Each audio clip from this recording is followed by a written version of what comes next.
سورہ جن۔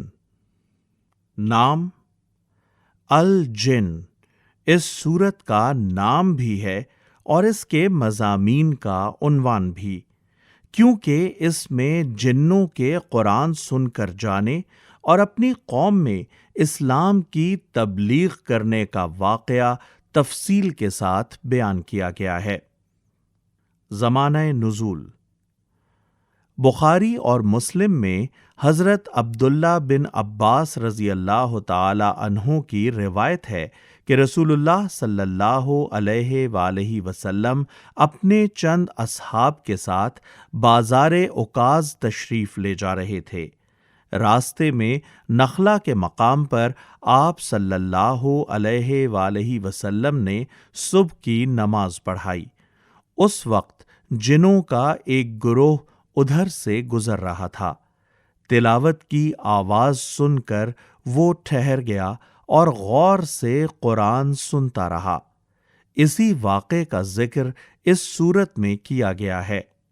اکثر مفسرین نے اس روایت کی بنیاد پر یہ سمجھا ہے کہ یہ حضور صلی اللہ علیہ وآلہ وسلم کے مشہور سفر طائف کا واقعہ ہے، جو ہجرت سے 3 سال پہلے 10 نبوی میں پیش آیا تھا، لیکن یہ قیاس متعدد وجوہ سے صحیح نہیں ہے۔ طائف کے اس سفر میں جنوں کے قرآن سننے کا جو واقعہ پیش آیا تھا، اس کا قصہ سورہ احقاف آیات 29 سے 32 میں بیان کیا گیا ہے۔ ان آیات پر ایک نگاہ ڈالنے سے ہی معلوم ہو جاتا ہے کہ اس موقع پر جو جن قرآن مجید سن کر ایمان لائے تھے، وہ پہلے سے حضرت موسیٰ اور سابق کتب آسمانی پر ایمان رکھتے تھے۔ اس کے برعکس اس سورت کی ابتدائی آیات سے صاف ظاہر ہوتا ہے کہ اس موقع پر قرآن سننے والے جن مشرکین اور منکرین آخرت و رسالت میں سے تھے۔ پھر یہ بات تاریخ سے ثابت ہے کہ طائف کے اس سفر میں حضرت زید بن حارثہ رضی اللہ تعالی عنہ کے سوا اور کوئی حضور صلی اللہ علیہ وآلہ وسلم کے ساتھ نہ تھا۔ بخلاف اس کے اس سفر کے متعلق ابن عباس فرما رہے ہیں کہ اس میں چند صحابہ آپ کے ساتھ تھے۔ مزید برآں روایات اس بات پر بھی متفق ہیں کہ اس سفر میں جنوں نے قرآن اس وقت سنا تھا جب حضور صلی اللہ علیہ وآلہ وسلم طائف سے مکہ واپس تشریف لاتے ہوئے نخلا میں ٹھہرے تھے، اور اس سفر میں ابن عباس کی روایت کے مطابق جنوں کے قرآن سننے کا واقعہ اس وقت پیش آیا جب آپ مکے سے عکاظ تشریف لے جا رہے تھے۔ ان وجوہ سے صحیح بات یہ معلوم ہوتی ہے کہ سورہ احقاف اور سورہ جن میں ایک ہی واقعے کا ذکر نہیں کیا گیا ہے، بلکہ یہ 2 الگ الگ واقعات تھے جو 2 مختلف سفروں میں پیش آئے تھے۔ جہاں تک سورہ احقاف کا تعلق ہے، اس میں جس واقعے کا ذکر کیا گیا ہے اس کے بارے میں روایات متفق ہیں کہ وہ 10 نبوی کے سفر طائف میں پیش آیا تھا۔ اب رہا یہ سوال کہ یہ دوسرا واقعہ کس زمانے میں پیش آیا۔ اس کا کوئی جواب ہمیں ابن عباس رضی اللہ تعالی عنہ کی روایت سے نہیں ملتا، نہ کسی اور تاریخی روایت سے یہ معلوم ہوتا ہے کہ رسول اللہ صلی اللہ علیہ وآلہ وسلم صحابہ کی ایک جماعت کے ساتھ عکاظ کے بازار میں کب تشریف لے گئے تھے۔ البتہ اس سورت کی آیات 8 سے 10 پر غور کرنے سے محسوس ہوتا ہے کہ یہ نبوت کے ابتدائی دور کا واقعہ ہی ہو سکتا ہے۔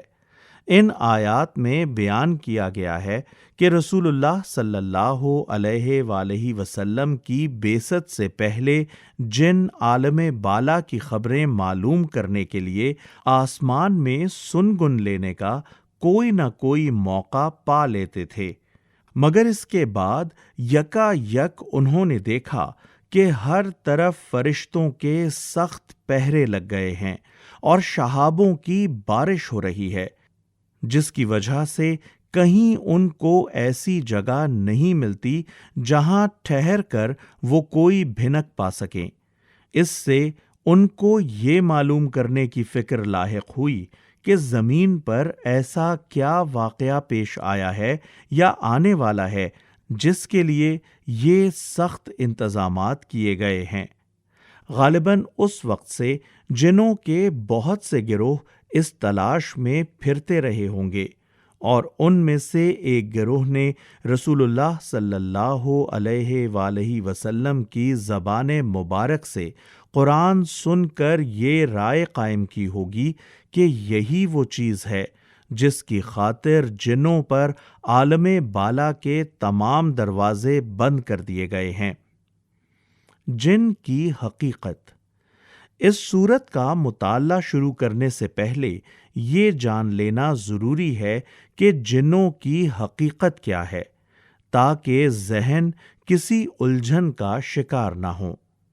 موجودہ زمانے کے بہت سے لوگ اس غلط فہمی میں مبتلا ہیں کہ جن کسی حقیقی چیز کا نام نہیں ہے، بلکہ یہ بھی پرانے زمانے کے اوہام و خرافات میں سے ایک بے بنیاد خیال ہے۔ یہ رائے انہوں نے کچھ اس بنا پر قائم نہیں کی ہے کہ کائنات کی ساری حقیقتوں کو وہ جان چکے ہیں، اور انہیں یہ معلوم ہو گیا ہے کہ جن کہیں موجود نہیں ہیں۔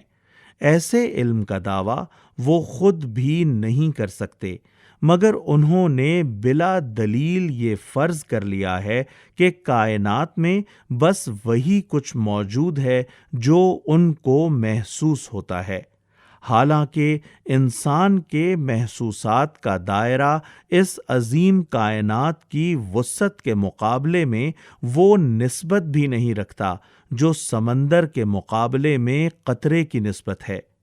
یہاں جو شخص یہ سمجھتا ہے کہ جو کچھ محسوس نہیں ہے وہ موجود نہیں ہے، اور جو موجود ہے اسے لازماً محسوس ہونا چاہیے، وہ دراصل خود اپنے ذہن کی تنگی کا ثبوت دیتا ہے۔ یہ طرز فکر اختیار کر لیا جائے تو ایک جن ہی کیا، انسان کسی ایسی حقیقت کو بھی نہیں مان سکتا جو براہ راست اس کے تجربے اور مشاہدے میں نہ آتی ہو، اور اس کے لیے خدا تک کا وجود قابل تسلیم نہیں ہے، کجا کہ وہ کسی اور غیر محسوس حقیقت کو تسلیم کرے۔ مسلمانوں میں سے جو لوگ اس طرز فکر سے متاثر ہیں مگر قرآن کا انکار بھی نہیں کر سکتے، انہوں نے جن، ابلیس اور شیطان کے متعلق قرآن کے صاف صاف بیانات کو طرح طرح کی تعویلات کا تختہ مشق بنایا ہے۔ وہ کہتے ہیں کہ اس سے مراد کوئی ایسی پوشیدہ مخلوق نہیں ہے جو اپنا ایک مستقل وجود رکھتی ہو، بلکہ کہیں تو اس سے مراد انسان کی اپنی بہیمی قوتیں ہیں جنہیں شیطان کہا گیا ہے، اور کہیں اس سے مراد وحشی اور جنگلی اور پہاڑی قومیں ہیں، اور کہیں اس سے مراد وہ لوگ ہیں جو چھپ چھپ کر قرآن سنا کرتے تھے۔ لیکن قرآن مجید کے ارشادات اس معاملے میں اس قدر صاف اور صریح ہیں کہ ان تعویلات کے لیے ان کے اندر کوئی ادنا سی گنجائش بھی نہیں ہے۔ قرآن میں ایک جگہ نہیں، بکثرت مقامات پر جن اور انسان کا ذکر اس حیثیت سے کیا گیا ہے کہ یہ دو الگ الگ قسم کی مخلوقات ہیں۔ مثال کے طور پر ملاحظہ ہو سورہ اعراف آیت 38، سورہ ہود آیت 119، سورہ حامیم السجدہ آیات 25 اور 29، سورہ احقاف آیت 18، سورہ زاریات آیت 56، سورہ ناس آیت 60، اور سورہ رحمان تو پوری کی پوری اس پر صریح شہادت دیتی ہے کہ جنوں کو انسانوں کی کوئی قسم سمجھنے کی کوئی گنجائش ہی نہیں چھوڑتی۔ سورہ آراف آیت 12، سورہ ہجر آیات 26 اور 27، اور سورہ رحمان آیات 14 اور 15 میں صاف صاف بتایا گیا ہے کہ انسان کا مادہ تخلیق مٹی ہے اور جنوں کا مادہ تخلیق آگ۔ سورہ ہجر آیت 27 میں صراحت کی گئی ہے کہ جن انسان سے پہلے پیدا کیے گئے تھے۔ اسی بات پر قصہ آدم و ابلیس شہادت دیتا ہے، جو قرآن میں 7 مقامات پر بیان ہوا ہے، اور ہر جگہ اس سے یہ ثابت ہوتا ہے کہ انسان کی تخلیق کے وقت ابلیس موجود تھا۔ نیز سورہ کہف آیت 50 میں بتایا گیا ہے کہ ابلیس جنوں میں سے ہے۔ سورہ آراف آیت 27 میں بالفاظ صریح یہ کہا گیا ہے کہ جن انسانوں کو دیکھتے ہیں مگر انسان ان کو نہیں دیکھتے۔ سورہ ہجر آیات 16 سے 18، سورہ صافات آیات 6 سے 10، اور سورہ ملک آیت 5 میں بتایا گیا ہے کہ جن اگرچہ عالم بالا کی طرف پرواز کر سکتے ہیں مگر ایک حد سے آگے نہیں جا سکتے۔ اس سے اوپر جانے کی کوشش کریں اور ملائے اعلیٰ کی باتیں سننا چاہیں تو انہیں روک دیا جاتا ہے۔ چوری چھپے سن گن لیں تو شہاب ثاقب ان کو مار بھگاتے ہیں۔ اس سے مشرکین عرب کے اس خیال کی تردید کی گئی ہے کہ جن غیب کا علم رکھتے ہیں یا خدائی کے اسرار تک انہیں کوئی رسائی حاصل ہے۔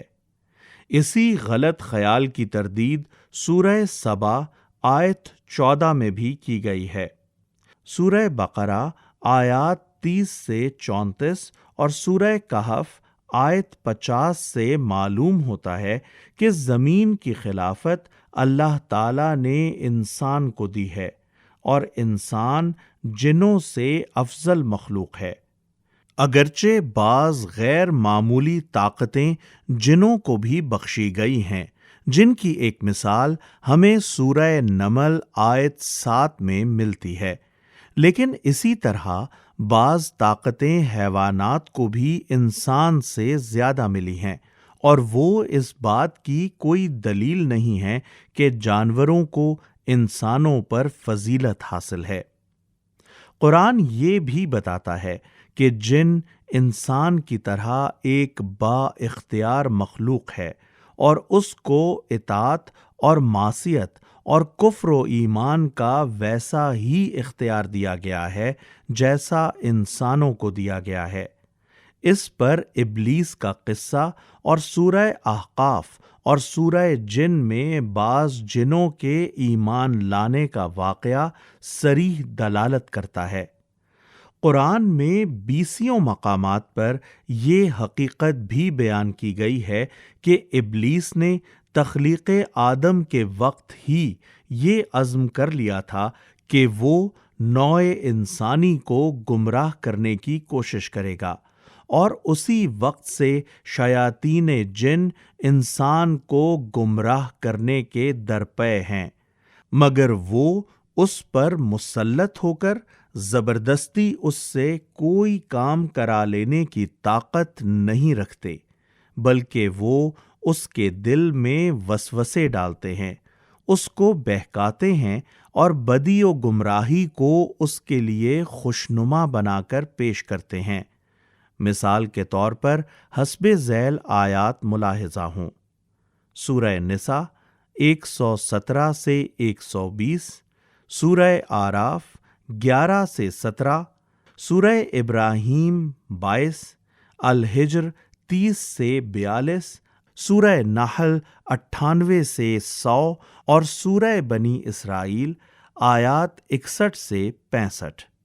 قرآن میں یہ بھی بتایا گیا ہے کہ مشرکین عرب زمانہ جاہلیت میں جنوں کو خدا کا شریک ٹھہراتے تھے، ان کی عبادت کرتے تھے اور ان کا نسب خدا سے ملاتے تھے۔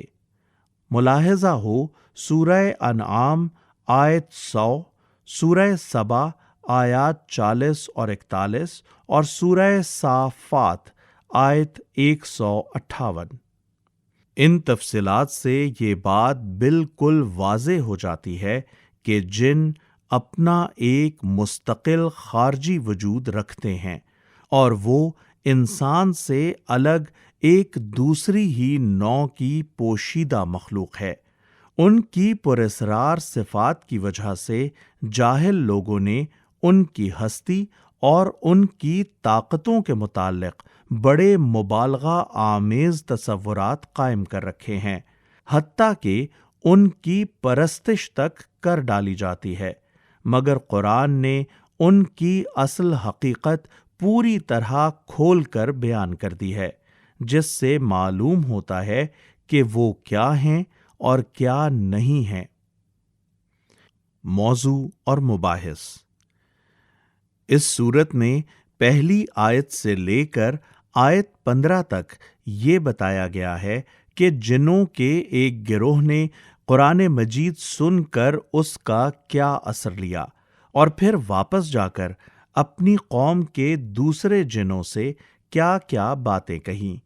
اس سلسلے میں اللہ تعالیٰ نے ان کی ساری گفتگو نقل نہیں کی ہے، بلکہ صرف وہ خاص باتیں نقل فرمائی ہیں جو قابل ذکر تھیں۔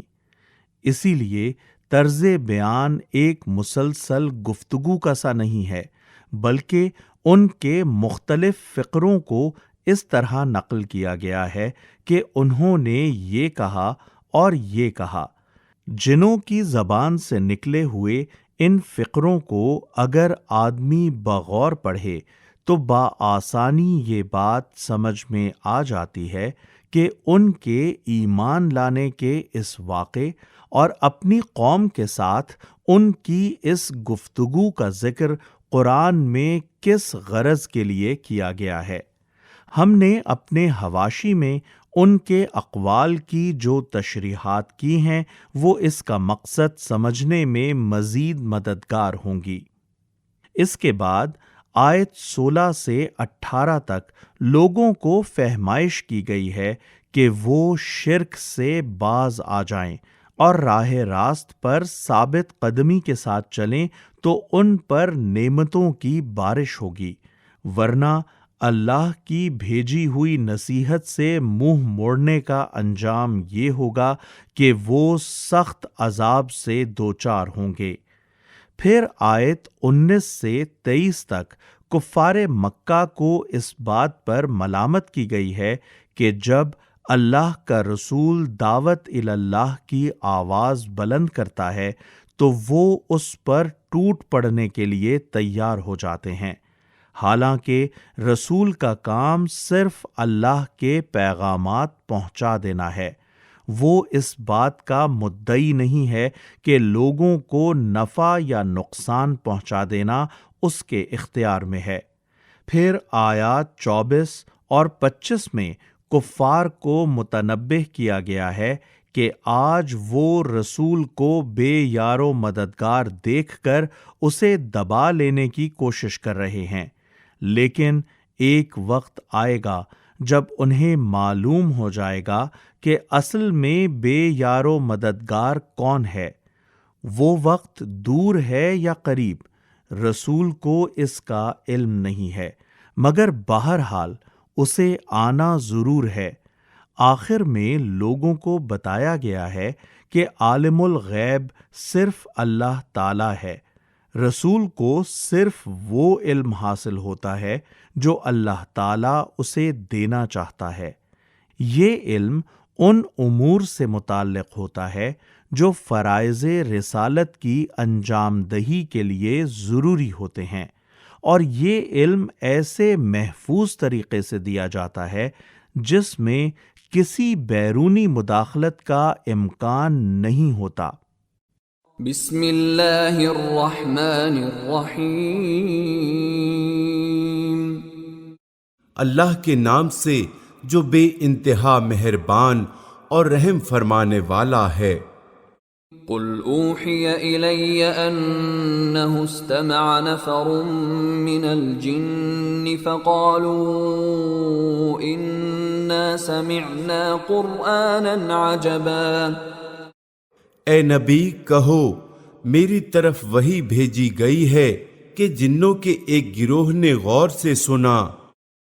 اس سے معلوم ہوتا ہے کہ جن اس وقت رسول اللہ صلی اللہ علیہ وآلہ وسلم کو نظر نہیں آ رہے تھے، اور آپ صلی اللہ علیہ وآلہ وسلم کو یہ معلوم نہ تھا کہ وہ قرآن سن رہے ہیں، بلکہ بعد میں وحی کے ذریعے سے اللہ تعالیٰ نے آپ صلی اللہ علیہ وآلہ وسلم کو اس واقعے کی خبر دی۔ حضرت عبداللہ بن عباس رضی اللہ تعالی عنہ بھی اس قصے کو بیان کرتے ہوئے صراحت فرماتے ہیں کہ رسول اللہ صلی اللہ علیہ وآلہ وسلم نے جنوں کے سامنے قرآن نہیں پڑھا تھا، نہ آپ صلی اللہ علیہ وآلہ وسلم نے ان کو دیکھا تھا۔ مسلم، ترمذی، مسند احمد، ابن جریر۔ پھر جا کر اپنی قوم کے لوگوں سے کہا، ہم نے ایک بڑا عجیب قرآن سنا ہے، یہدی الی الرشد فآمنا بہ ولن نشرک بربنا احدا۔ جو راہ راست کی طرف رہنمائی کرتا ہے، اس لیے ہم اس پر ایمان لے آئے، اور اب ہم ہرگز اپنے رب کے ساتھ کسی کو شریک نہیں کریں گے۔ وَأَنَّهُ تَعَالَى جَدُّ رَبِّنَا مَا اتَّخَذَ صَاحِبَةً وَلَا وَلَدًا۔ اور یہ کہ ہمارے رب کی شان بہت اعلیٰ و عرفہ ہے، اس نے کسی کو بیوی یا بیٹا نہیں بنایا ہے۔ وَأَنَّهُ كَانَ يَقُولُ سَفِيهُنَا عَلَى اللَّهِ شَطَطًا۔ اور یہ کہ ہمارے نادان لوگ، اصل میں لفظ سفیہنا استعمال کیا گیا ہے، جو ایک فرد کے لیے بھی بولا جاتا ہے اور ایک گروہ کے لیے بھی۔ اگر اسے ایک نادان فرد کے معنی میں لیا جائے تو مراد ابلیس ہوگا، اور اگر ایک گروہ کے معنی میں لیا جائے تو مطلب یہ ہوگا کہ جنوں میں بہت سے احمق اور بے عقل لوگ ایسی باتیں کہتے تھے۔ اللہ کے بارے میں بہت خلاف حق باتیں کہتے رہے ہیں۔ وَأَنَّا ظَنَنَّا أَن لَّن تَقُولَ الْإِنسُ وَالْجِنُّ عَلَى اللَّهِ كَذِبًا۔ اور یہ کہ ہم نے سمجھا تھا کہ انسان اور جن کبھی خدا کے بارے میں جھوٹ نہیں بول سکتے۔ وَأَنَّهُ كَانَ رِجَالٌ مِّنَ الْإِنسِ يَعُوذُونَ بِرِجَالٍ مِّنَ الْجِنِّ فَزَادُوهُمْ رَهَقًا۔ اور یہ کہ انسانوں میں سے کچھ لوگ جنوں میں سے کچھ لوگوں کی پناہ مانگا کرتے تھے، اس طرح انہوں نے جنوں کا غرور اور زیادہ بڑھا دیا۔ وَأَنَّهُمْ ظَنُّوا كَمَا ظَنَنْتُمْ أَن لَّن يَبْعَثَ اللَّهُ أَحَدًا۔ اور یہ کہ انسان نے بھی وہی گمان کیا جیسا تمہارا گمان تھا کہ اللہ کسی کو رسول بنا کر نہ بھیجے گا۔ وَأَنَّا لَمَسْنَا السَّمَاءَ فَوَجَدْنَاهَا مُلِئَتْ حَرَسًا شَدِيدًا وَشُهُبًا۔ اور یہ کہ ہم نے آسمان کو ٹٹولا تو دیکھا کہ وہ پہرے داروں سے پٹا پڑا ہے اور شہابوں کی بارش ہو رہی ہے۔ وَأَنَّا كُنَّا نَقْعُدُ مِنْهَا مَقَاعِدَ لِلسَّمْعِ فَمَنْ يَسْتَمِعِ الْآنَ يَجِدْ لَهُ شِهَابًا رَصَدًا۔ اور یہ کہ پہلے ہم سن گن لینے کے لیے آسمان میں بیٹھنے کی جگہ پا لیتے تھے، مگر اب جو چوری چھپے سننے کی کوشش کرتا ہے وہ اپنے لیے گھات میں ایک شہاب ثاقب لگا ہوا پاتا ہے۔ وَأَنَّا لَا نَدْرِي أَشَرٌّ أُرِيدَ بِمَن فِي الْأَرْضِ أَمْ أَرَادَ بِهِمْ رَبُّهُمْ رَشَدًا۔ اور یہ کہ ہماری سمجھ میں نہ آتا تھا کہ آیا زمین والوں کے ساتھ کوئی برا معاملہ کرنے کا ارادہ کیا گیا ہے یا ان کا رب انہیں راہ راست دکھانا چاہتا ہے۔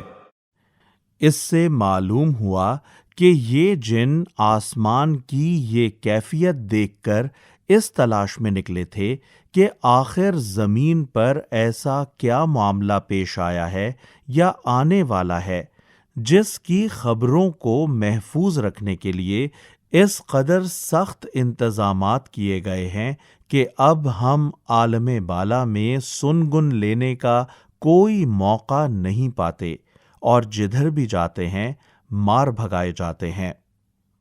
وَأَنَّا مِنَّا الصَّالِحُونَ وَمِنَّا دُونَ ذَلِكَ كُنَّا طَرَائِقَ قِدَدًا۔ اور یہ کہ ہم میں سے کچھ لوگ صالح ہیں اور کچھ اس سے فروتر ہیں، ہم مختلف طریقوں میں بٹے ہوئے ہیں۔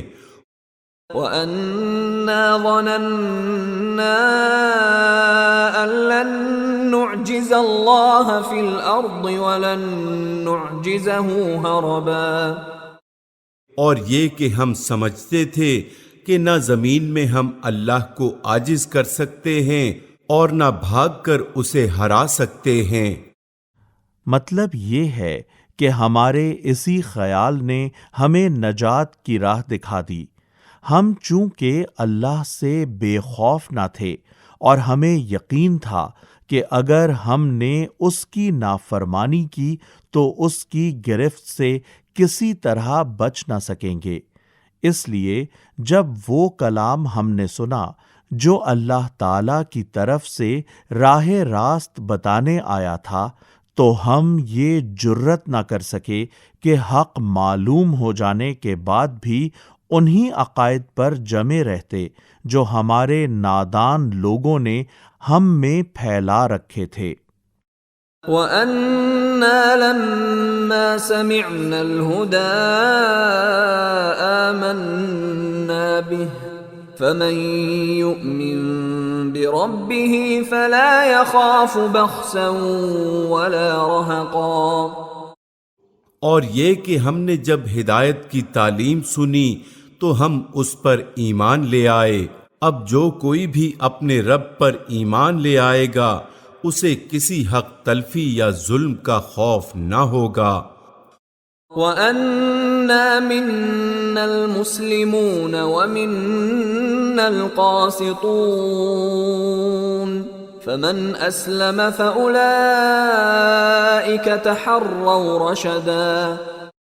اور یہ کہ ہم میں سے کچھ مسلم یعنی اللہ کے اطاعت گزار ہیں اور کچھ حق سے منحرف، تو جنہوں نے اسلام یعنی اطاعت کا راستہ اختیار کر لیا انہوں نے نجات کی راہ ڈھونڈ لی۔ وَأَمَّا الْقَاسِطُونَ فَكَانُوا لِجَهَنَّمَ حَطَبًا۔ اور جو حق سے منحرف ہیں وہ جہنم کا ایندھن بننے والے ہیں۔ سوال کیا جا سکتا ہے کہ قرآن کی روح سے جن تو خود آتشی مخلوق ہے، پھر جہنم کی آگ سے ان کو کیا تکلیف ہو سکتی ہے؟ اس کا جواب یہ ہے کہ قرآن کی روح سے تو آدمی بھی مٹی سے بنا ہے، پھر اگر اسے مٹی کا ڈھیلا کھینچ مارا جائے تو اس کو چوٹ کیوں لگتی ہے؟ وَأَن لَّوْ اسْتَقَامُوا عَلَى الطَّرِيقَةِ لَأَسْقَيْنَاهُم مَّاءً غَدَقًا۔ اور اے نبی کہو مجھ پر یہ وحی بھی کی گئی ہے کہ لوگ اگر راہ راست پر ثابت قدمی سے چلتے تو ہم انہیں خوب سیراب کرتے۔ لِنَفْتِنَهُمْ فِيهِ وَمَن يُعْرِضْ عَن ذِكْرِ رَبِّهِ يَسْلُكْهُ عَذَابًا صَعَدًا، تاکہ اس نعمت سے ان کی آزمائش کریں، اور جو اپنے رب کے ذکر سے منہ موڑے گا اس کا رب اسے سخت عذاب میں مبتلا کر دے گا۔ وَأَنَّ الْمَسَاجِدَ لِلَّهِ فَلَا تَدْعُوا مَعَ اللَّهِ أَحَدًا، اور یہ کہ مسجدیں اللہ کے لیے ہیں، لہذا ان میں اللہ کے ساتھ کسی اور کو نہ پکارو۔ یعنی اللہ کے ساتھ کسی اور کی عبادت نہ کرو، کسی اور سے دعا نہ مانگو، کسی اور کو مدد کے لیے نہ پکارو۔ وَأَنَّهُ لَمَّا قَامَ عَبْدُ اللَّهِ يَدْعُوهُ كَادُوا يَكُونُونَ عَلَيْهِ لِبَدًا، اور یہ کہ جب اللہ کا بندہ اس کو پکارنے کے لیے کھڑا ہو تو لوگ اس پر ٹوٹ پڑنے کے لیے تیار ہو گئے۔ قُلْ إِنَّمَا أَدْعُو رَبِّي وَلَا أُشْرِكُ بِهِ أَحَدًا، اے نبی کہو کہ میں تو اپنے رب کو پکارتا ہوں اور اس کے ساتھ کسی کو شریک نہیں کرتا۔ قُلْ إِنِّي لَا أَمْلِكُ لَكُمْ ضَرًّا وَلَا رَشَدًا، کہو میں تم لوگوں کے لیے نہ کسی نقصان کا اختیار رکھتا ہوں نہ کسی بھلائی کا۔ قُلْ إِنِّي لَن يُجِيرَنِي مِنَ اللَّهِ أَحَدٌ وَلَنْ أَجِدَ مِن دُونِهِ مُلْتَحَدًا، کہو مجھے اللہ کی گرفت سے کوئی بچا نہیں سکتا اور نہ میں اس کے دامن کے سوا کوئی جائے پناہ پا سکتا ہوں۔ إِلَّا بَلَاغًا مِّنَ اللَّهِ وَرِسَالَاتِهِ وَمَن يَعْصِ اللَّهَ وَرَسُولَهُ فَإِنَّ لَهُ نَارَ جَهَنَّمَ خَالِدِينَ فِيهَا أَبَدًا، میرا کام اس کے سوا کچھ نہیں ہے کہ اللہ کی بات اور اس کے پیغامات پہنچا دوں۔ اب جو بھی اللہ اور اس کے رسول کی بات نہ مانے گا اس کے لیے جہنم کی آگ ہے، اور ایسے لوگ اس میں ہمیشہ رہیں گے۔ حَتَّى إِذَا رَأَوْا مَا يُوعَدُونَ فَسَيَعْلَمُونَ مَنْ أَضْعَفُ نَاصِرًا وَأَقَلُّ عَدَدًا، یہ لوگ اپنی اس روش سے باز نہ آئیں گے یہاں تک کہ جب اس چیز کو دیکھ لیں گے جس کا ان سے وعدہ کیا جا رہا ہے تو انہیں معلوم ہو جائے گا کہ کس کے مددگار کمزور ہیں اور کس کا جتھا تعداد میں کم ہے۔ اس زمانے میں قریش کے جو لوگ رسول اللہ صلی اللہ علیہ وآلہ وسلم کی دعوت اللہ کو سنتے ہی آپ پر ٹوٹ پڑتے تھے، وہ اس زوم میں مبتلا تھے کہ ان کا جتھا بڑا زبردست ہے اور رسول اللہ صلی اللہ علیہ وآلہ وسلم کے ساتھ چند مٹھی بھر آدمی ہیں، اس لیے وہ بآسانی آپ صلی اللہ علیہ وآلہ وسلم کو دبا لیں گے۔ قُلْ إِنْ أَدْرِي أَقَرِيبٌ مَّا تُوعَدُونَ أَمْ يَجْعَلُ لَهُ رَبِّي أَمَدًا، کہو میں نہیں جانتا کہ جس چیز کا وعدہ تم سے کیا جا رہا ہے وہ قریب ہے یا میرا رب اس کے لیے کوئی لمبی مدت مقرر فرماتا ہے؟ عالم الغیب فلا یظہر علی غیبہ احدا، وہ عالم الغیب ہے، اپنے غیب پر کسی کو مطلع نہیں کرتا الا من ارتضى من رسول فإنه يسلك من بين يديه ومن خلفه رصدا، سوائے اس رسول کے جسے اس نے غیب کا علم دینے کے لیے پسند کر لیا ہو۔ یعنی رسول بجائے خود عالم الغیب نہیں ہوتا، بلکہ اللہ تعالی جب اس کو رسالت کا فریضہ انجام دینے کے لیے منتخب فرماتا ہے تو غیب کے حقائق میں سے جن چیزوں کا علم وہ چاہتا ہے اسے عطا فرما دیتا ہے، تو اس کے آگے اور پیچھے وہ محافظ لگا دیتا ہے۔ محافظوں سے مراد فرشتے ہیں۔ مطلب یہ ہے کہ جب اللہ تعالی وحی کے ذریعے سے غیب کے حقائق کا علم رسول کے پاس بھیجتا ہے تو اس کی نگہبانی کرنے کے لیے ہر طرف فرشتے مقرر کر دیتا ہے تاکہ وہ علم نہایت محفوظ طریقے سے رسول تک پہنچ جائے اور اس میں کسی قسم کی آمیزش نہ ہونے پائے۔ لِيَعْلَمَ أَن قَدْ أَبْلَغُوا رِسَالَاتِ رَبِّهِمْ وَأَحَاطَ بِمَا لَدَيْهِمْ وَأَحْصَى كُلَّ شَيْءٍ عَدَدًا، تاکہ وہ جان لے کہ انہوں نے اپنے رب کے پیغامات پہنچا دیے۔ اس سے معلوم ہوا کہ رسول کو وہ علم غیب دیا جاتا ہے جو فریضہ رسالت کی انجام دہی کے لیے اس کو دینا ضروری ہوتا ہے، اور فرشتے اس بات کی بھی نگہبانی کرتے ہیں کہ رسول تک یہ علم صحیح صورت میں پہنچ جائے، اور اس بات کی بھی کہ رسول اپنے رب کے پیغامات اس کے بندوں تک ٹھیک ٹھیک پہنچا دے۔